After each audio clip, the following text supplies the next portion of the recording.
Vous êtes un professionnel dans le domaine bancaire et vous voulez maîtriser l'évaluation du risque de crédit en seulement 10 minutes? Vous êtes au bon endroit. Aujourd'hui, nous allons décomposer les méthodologies, les facteurs clés et les meilleures pratiques pour transformer l'art de l'évaluation du risque de crédit en science. Alors prêt? C'est parti!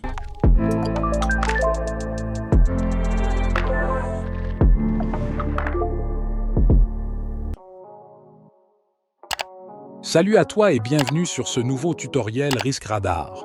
La thématique que nous abordons aujourd'hui est profondément traitée dans notre programme de certification CFRM, que je vous invite à découvrir.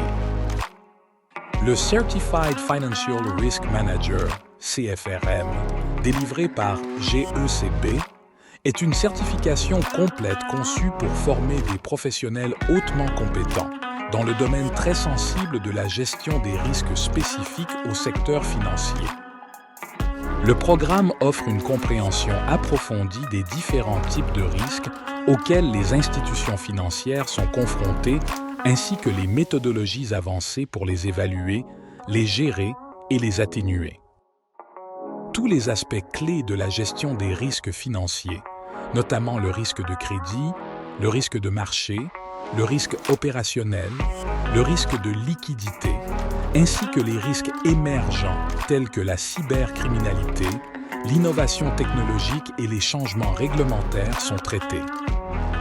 Au sortir du programme, les participants maîtriseront les concepts, outils et techniques utilisés dans l'évaluation et la gestion des risques financiers.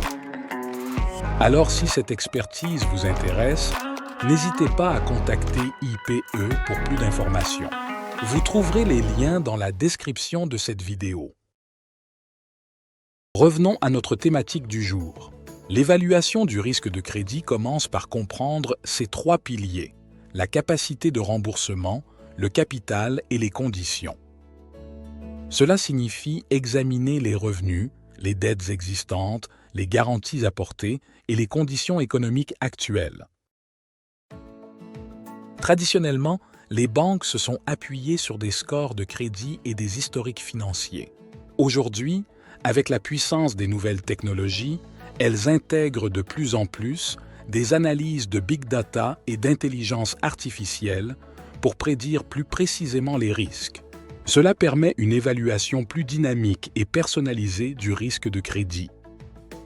Au-delà des chiffres, il est crucial de considérer des facteurs comme la stabilité de l'emploi de l'emprunteur, l'industrie dans laquelle il opère et même des tendances macroéconomiques.